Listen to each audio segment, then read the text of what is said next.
Welcome to the Agents Lounge podcast, where we talk all things real estate with the industry's top performers. Join us as we dive into the inspiring journeys of successful agents and uncover the secrets to their success. Whether you're a seasoned agent or just starting out, we got the tips and tricks to help you navigate the world of real estate. Brought to you by Airtegrity Comfort Solutions. So grab a seat and join us in the Agents Lounge. All right, welcome back to another episode of the Agents Lounge podcast. We are on a roll. This is actually our third episode of the day, man, and we've got a special guest joining us today, Mr. Raymond. Of the year. Of the year, too. He's right, yeah.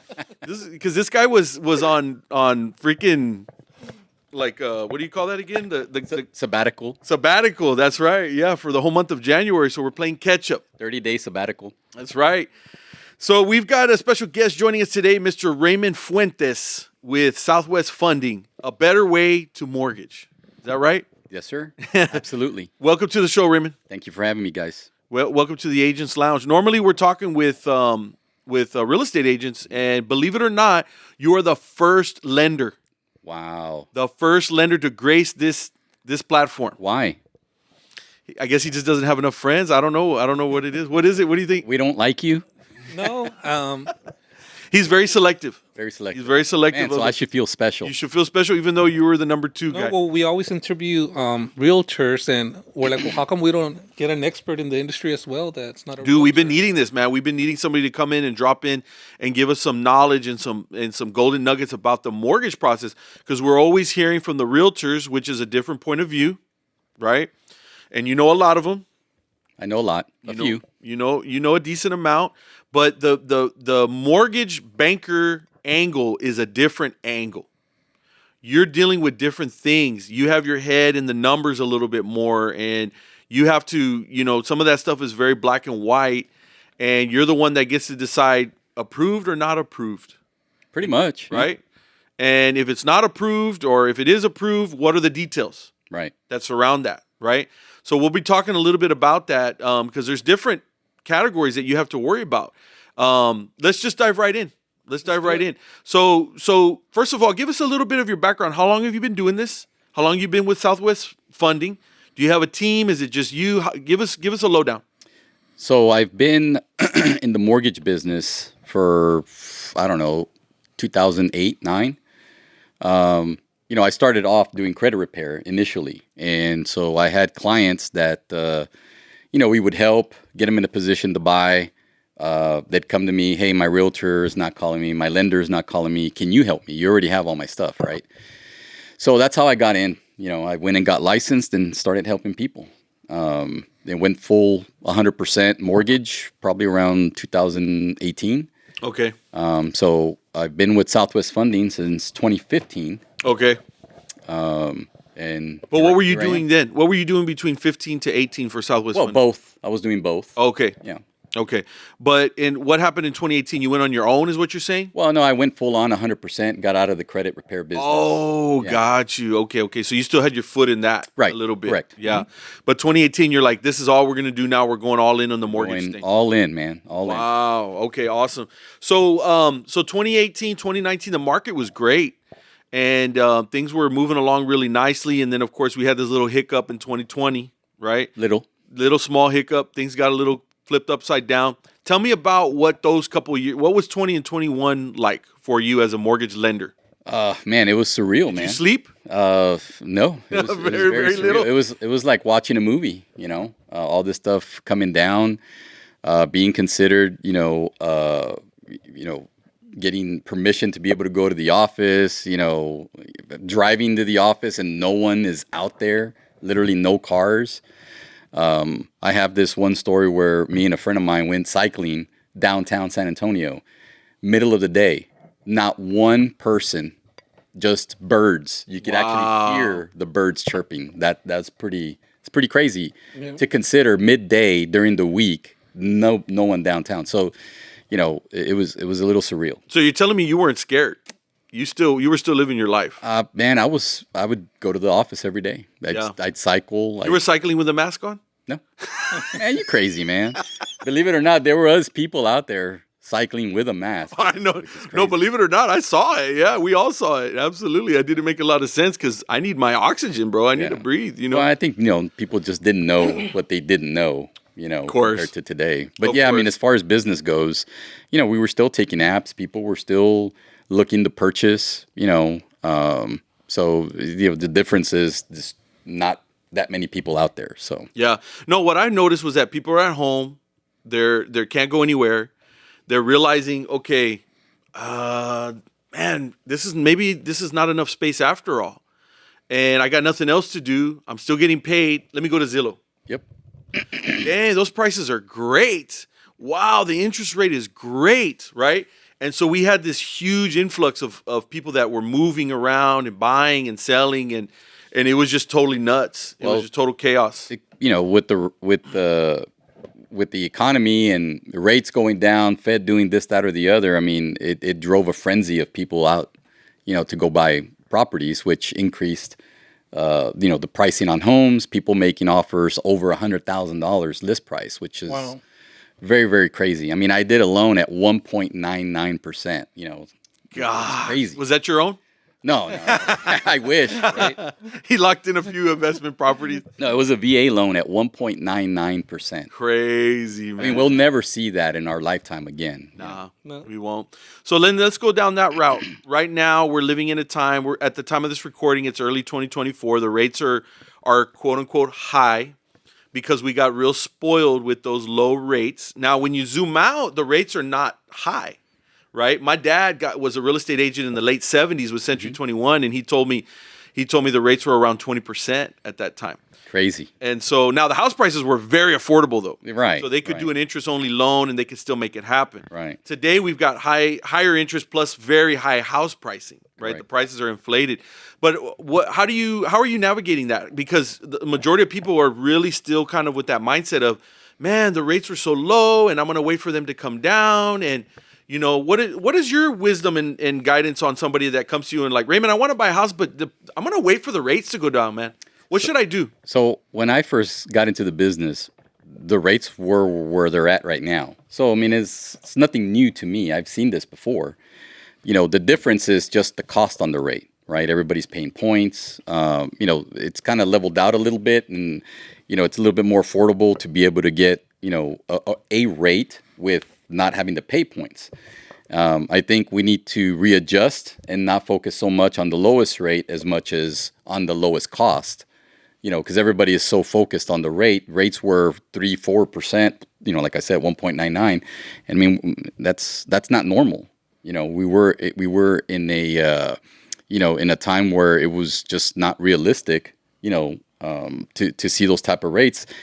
Only because of COVID did we see that. Yeah. So I think, in my opinion, we need to focus more on educating the client, regarding what are the costs versus, lowering, and then you can refinance later. Why come out of pocket? And then the recoupment period that it's going to take for them to be able to refinance and recoup that money is just not going to be there. They're going to lose money in the long run. Yeah. Yeah. Your turn. Yep. So this is to the listeners that have never bought a home before. Mm-hmm. What's it like, or what do they need, or I mean, to get started on that road, right? To home ownership. Well, I mean, it's very simple. Like I break stuff down to the client in 3 simple things, right? We look at credit, we look at income, we look at assets. This is very simple, right?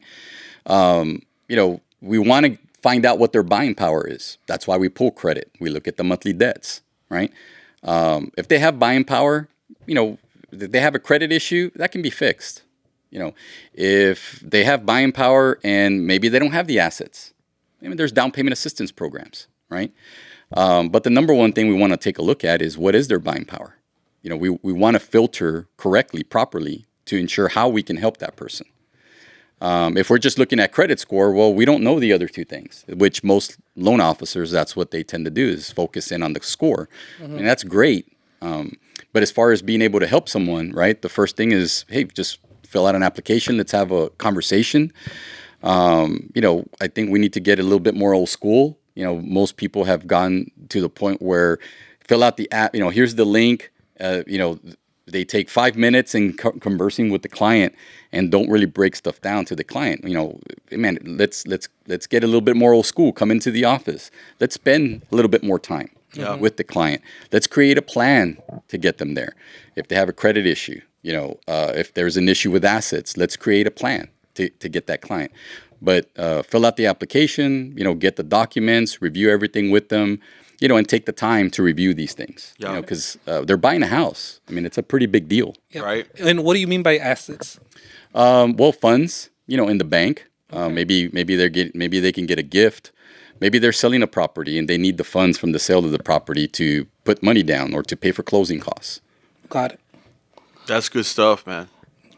That is good stuff. What else? Yeah, I mean, and what about we have a lot of listeners that have maybe one home and they want to get another home, but they're still paying a mortgage, right? So if somebody bought a house in 2010, they've been living in it for 10 years, right? Or 13. What's the process for them then? Because they already own a home, they're paying that, but they might be concerned about, getting another mortgage. Well, I mean, depends. If they're going to sell it, they can use the proceeds. If they have money, they can do a conventional loan and they can rent to offset. So if they want to buy another house, they can rent that property, rent it out for $1,500. Maybe their payment is $1,000, and we can offset that monthly payment from being counted to qualify for another house. Okay, so there is a way to get a second. Oh, absolutely. Yeah, Okay. yeah. It just depends on the situation and the loan program. Some loan programs, you can't have multiple loans of the same program. It just depends. But on a conventional loan, we can rent to offset to qualify that person. So and again, the only way we're going to find out what the solution is by getting a good application, getting all the documents to review so we can properly make an assessment to see how we can help this person. Yeah. Yeah. So there are still a good amount of buyer programs available right now. Oh, absolutely. All of that's still out First-time there? home buyer programs are out there to help and assist individuals that, maybe they have enough for the down, but they don't have closing costs. Maybe they don't have either. Right.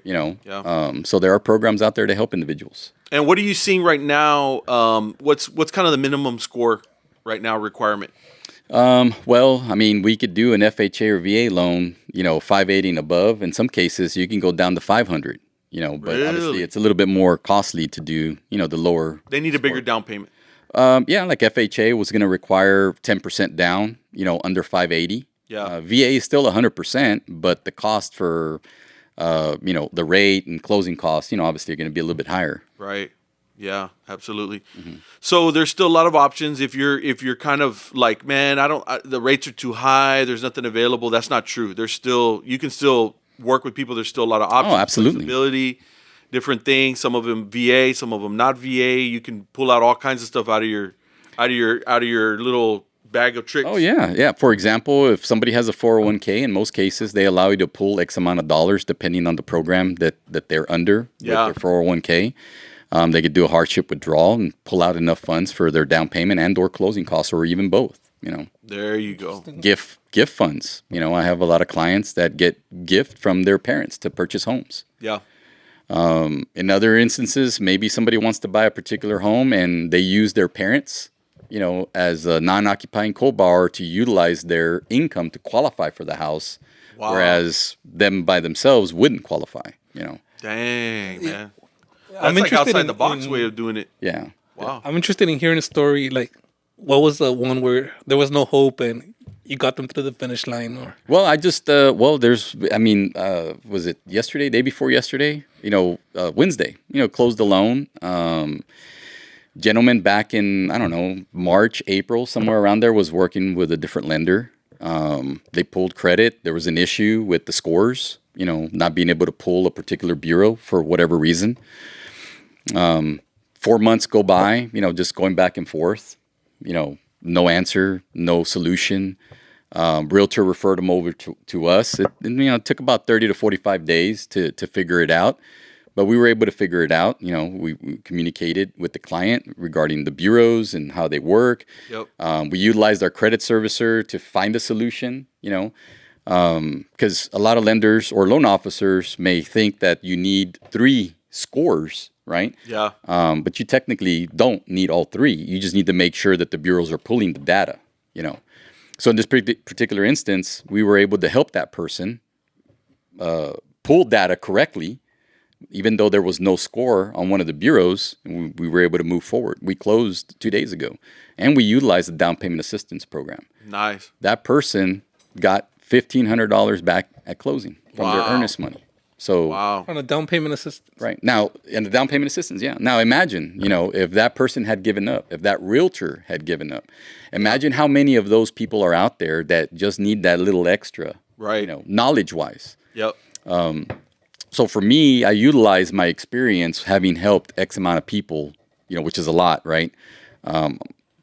Hundreds, thousands, whatever, on credit repair. That experience of helping, understanding the credit Yep. has jumped over into the mortgage and allowed me to assist individuals that may not have been able to close otherwise. Sure. Yeah. And so out of the 3 scores that we have, you guys go with the number that's in the middle? Mid score, yeah. Mid you know, score? subtract the high, subtract the low, and you Whatever go by the number's mid in that score. middle. Yeah. Some people think it's an average or, you know, different thing, or they think it's the highest one, but it's actually the middle number. Typically, yeah. Yeah. That's the one that you guys work Now, again, you know, you don't need all 3. You know, in some cases, you can even just do a loan with 1 score as long as the data is being pulled and not scored. Yep. And you have 1, then you can still Sure. potentially do a loan. with. Sure. And what about entrepreneurs, people that Self-employed. Self-employed? Yeah. How, Yeah. how You do work you with help that? them? Absolutely. I specialize in that. That's your specialty. Well, you know, one Overall. of my specialties. Yeah. Yeah. I work with a lot of, Speciality. yeah. Yeah. I work with a lot of self-employed individuals. What are some of the challenges that they face? Well, I mean, you know, nobody wants to pay taxes, right? So, you know, most people tend to write everything off. You know, Yep. I've seen things of somebody making revenue of $800,000 and writing off 750 and showing 50,000, and they're trying to buy a $500,000 house. You know, Yeah. so it's situations like that where you know it's going to deter you from being able to purchase. Sure. But you know, we have bank statement loans where we Okay. can utilize deposits, Yep. whether it be from a personal account or a business account. Yep. You know, the average deposit, we can utilize that. Sure. P&L, we can use a P&L loan. Yeah. So in other words, it doesn't just have to be just a tax return. No. Yeah. So that really can open up some doors. Yeah. Or for investors, you know, that are self-employed that don't show income on their tax returns. There's programs out there like a DSCR, a debt service coverage ratio loan, where there is no debt to income ratio, there is no income. It's just based off of the market rent for that property and the monthly payment. Got you. Okay, let's go a little deeper. Let's go a little deeper in the woods. Transitioning to a slightly different. Should I be scared? No, I'm just curious. Like, or is all the numbers boring? it can be a little bit boring, but it's necessary. You know, you got to cover it. You know, that may not be the sexiest part of it all, No. but you got to get through it. Yeah. The cheese is the sexy part. That's right. Exactly. So, all right, now let's talk about Raymond Fuentes from a little bit more like of a business perspective. So you've been in the game full time since about you said 18, right? Yeah, 2018. 2018. Okay. What is your strategy for, like, how do you find the realtors? How are you getting, you know, the people that you work with, or how do you go direct to consumer as well? Like, what's your strategy for client acquisition right now? Is it just kind of networking? Or? Networking, social media. I get a lot of phone calls from social media. Yeah. Postings, group postings, other realtors tagging me.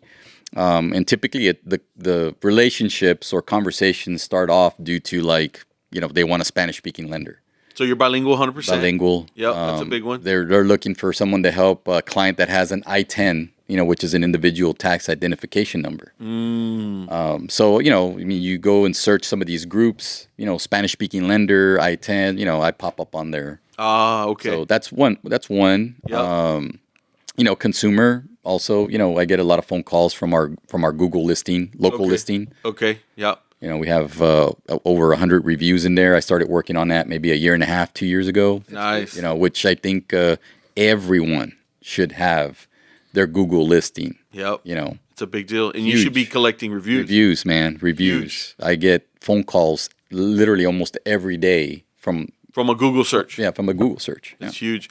And Google will prioritize you the more reviews you have. Absolutely. They're like, this guy's legit. We got to bump him up. That's the mindset. And one misconception about the reviews is that it has to be a client. I mean, I send the 5-star request to every person involved in a transaction, not just the client. Yeah. You know, because you're working with multiple types of individuals, Yep. you know, multiple businesses, from title reps to insurance to home warranty, AC. Maybe an AC person was involved in the transaction because they had to go fix something in order to clear a condition. Yeah. So Right. And so if there's a real estate agent that's listening and they don't know who you are, what do you bring, you know, that's different from maybe you know, the other lenders that are out there? What's kind of your secret sauce, your differentiator? Like, what are they going to get working with you versus somebody else? you know, I feel I communicate, you know, pretty well. I think number one thing for me is I answer the phone. You know, you know, I've done many meetings with realtors, and I ask them, like, what are your pain points, right? And typically they all answer, you know, communication or answering the phone, or just updates in general. But I think the number one thing is just answering the phone. Yeah. It's always on. It's always available. Just about? Man, I mean, I get calls all the time, and if I'm available and I can answer. I mean, you know, some people will complain, well, you know, I'm sitting at home. I mean, you're watching TV, the phone rings, answer the damn phone. Yeah. You know. Yep.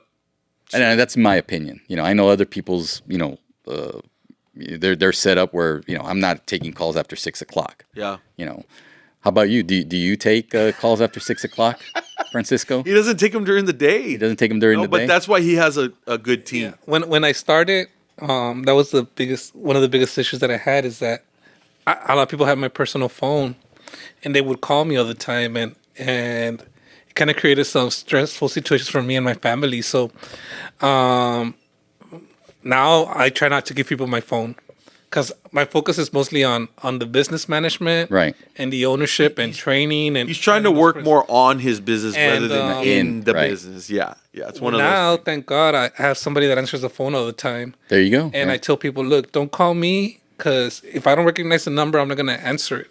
But if you call the business line, somebody's going to answer the whole time. Always going to get answered, right? Yeah. And then, because I get a lot of spam calls, a lot. Don't we all? And usually if I'm with family or with friends, like, I want to enjoy that time with them. Yeah. Yeah. But, I mean, don't call the personal number. And to be honest with you, I have a great team. Yeah. Yeah. Andy, he's great at answering phones. He was a professional salesperson as well. So you get that person that's motivated to help close deals, to sell, to actually help. Yeah. provide a great experience. And then Brian, he's our service technician. I mean, they're getting compensated pretty well to make sure they give a 5-star service. That's we have awesome. over 300 and some. Well, we have over 700 online reviews between Google, Facebook, and the multiple different resources. But that's one of the things I take pride on. Yeah. And usually on Facebook, if you send me a message on Facebook Messenger, I'll respond pretty quick. Or if you text me. All right, guys, you heard that here live. Right. Facebook message, Francisco. That's Facebook, exactly or right. text me, yeah. That's exactly right. Yep. Raymond, are you from San Antonio? No, I'm actually from Harlingen, Texas. You're another Valley guy. Valley. Puro 956. Puro Bayuco, ka. Man. When did you come to San Antonio? Man, I used to be in the shoe business years ago. Back in '97, I got promoted to run my own store here in San Antonio. And that's what got you up here. And that's what initially started it. But Arlington South or High? South. Oh, Well, both. nice. I went to both. Oh, really? Yeah. He's from Brownsville. The majority of my family is in the Valley, so I definitely know what y'all are talking about. But everybody wants to come to San Antonio.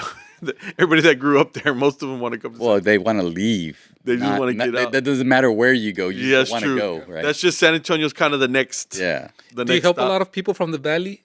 Not really. necessarily? Not really. I mean, you know, after '97, man, I just You're I was like, out. I'm done here. peace. You know? 97. Yeah, 97, dude. You were 97. still in elementary. Yeah.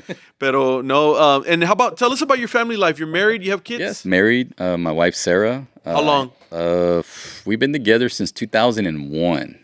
Married since 2008. Nice. I better make sure I get that right. Dang, man. We'll edit that if Yeah. you got it. If you need to change it. I got a two beautiful kids, blessed. Madden and Aiden. They're how old? 10 and 12. 10 and 12. Yeah. Okay. They keep me busy. They keep me young. Yeah. Are they involved in anything at their schools, or do they do anything? What's their interest? They, my daughter, volleyball, track. My son's just getting started and stuff. Yeah. I allow them to pick whatever they want to do, and Yeah. I support them and push them. Yeah. But you're not going to do it half-ass. But I tell them, Right. if you start something, you finish it. There you Period. go. There you go. Yeah. Yep. And he loves riding his bicycle. You're a bike rider guy? That's your main thing? I like to cycle. I love to cycle. With a mask or no? Without a mask, for sure. Without No, a in mask. 2024, there's no excuse any No, longer. man. Okay. No. Yeah, maybe in 2020 you had. Yeah, not unless it's one of those like workout masks that O2. Right. With the Apple things on. too at the same time. Right. Yeah. Okay, so what is So we already know one of the things Raymond Fuentes does when he's not working is bike riding. What else? What does your downtime look like when you have some time off? Man, just hang out with the family as much as I can. Yeah.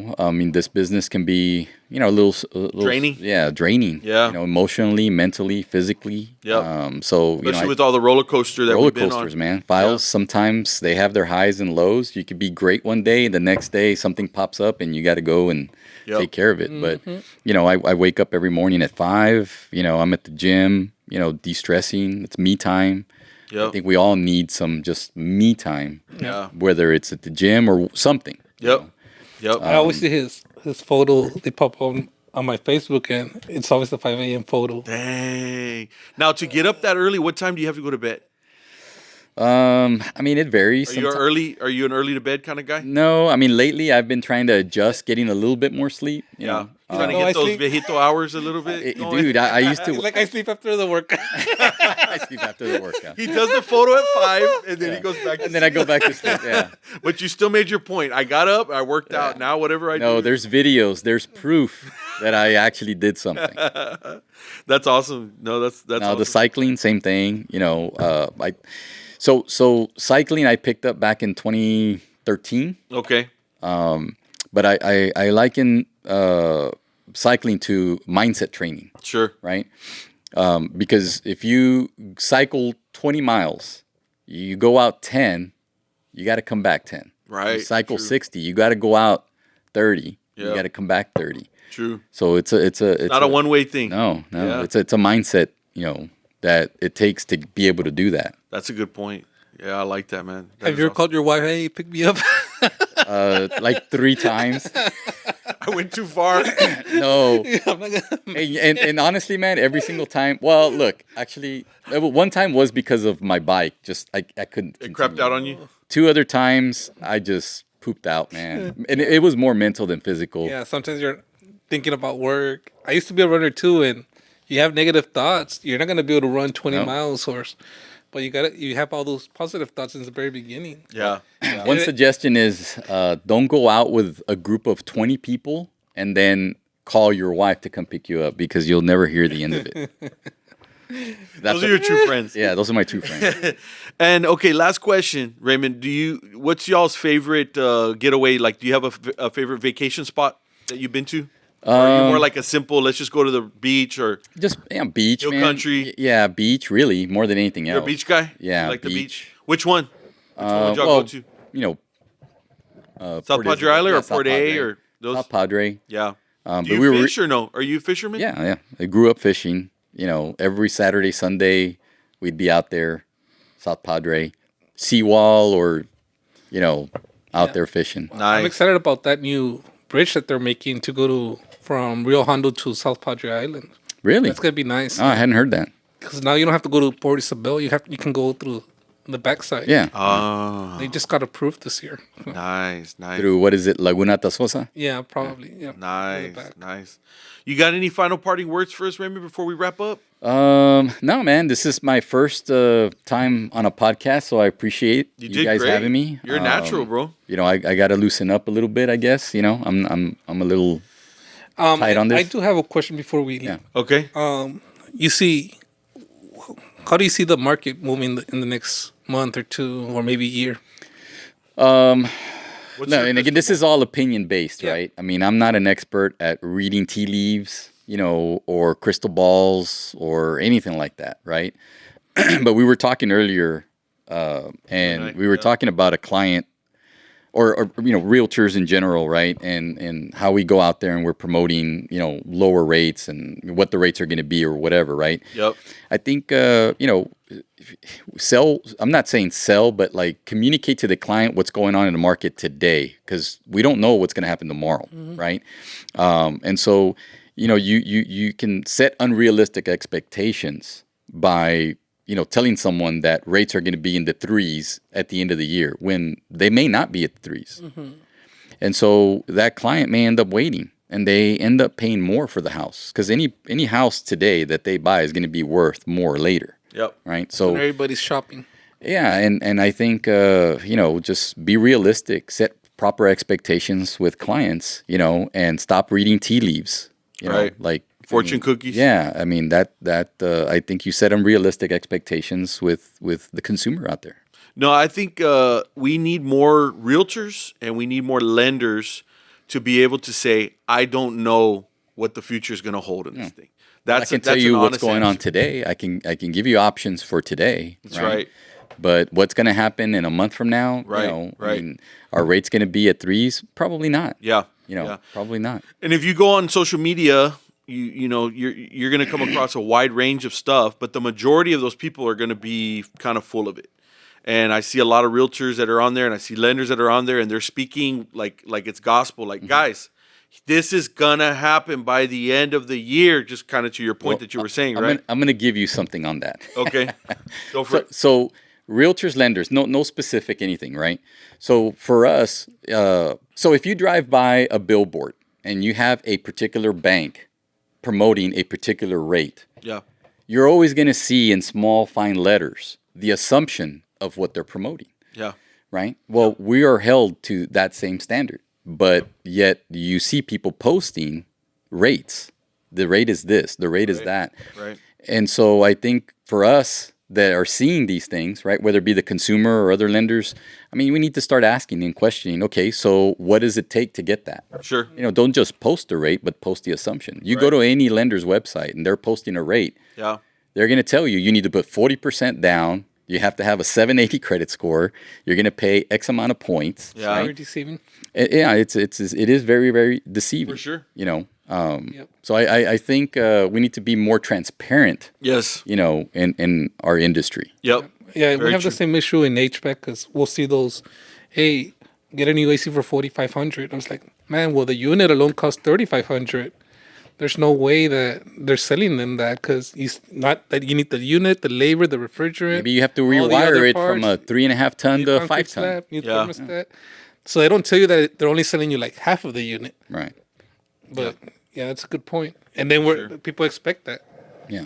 That's right. That's a good question, man. Good information. Yeah. Raymond Fuentes with Southwest Southwest Funding, Funding. a better way to mortgage. Yes, sir. Thank you for your time today, bro. Well, thanks for having me. This was good stuff, man. And you're our first honorary mortgage lender to the Agents Lounge podcast. Awesome. Yes, and well, hopefully we'll have you again. Yeah, Maybe. yeah, for sure. No, I think he did a good job. No, it was Okay. good. It was good stuff. I'll bring the heat next time, man. Bring the heat. I'll do some push-ups and, we'll bring the cheese, man. That's right. That does it, guys, for another episode of the Agents Lounge. We'll catch you here next time. You've been listening to the Agents Lounge podcast, brought to you by Airtegrity Comfort Solutions. To learn more about the resources mentioned on today's show or to listen to past episodes, please visit agentsloungepodcast.com.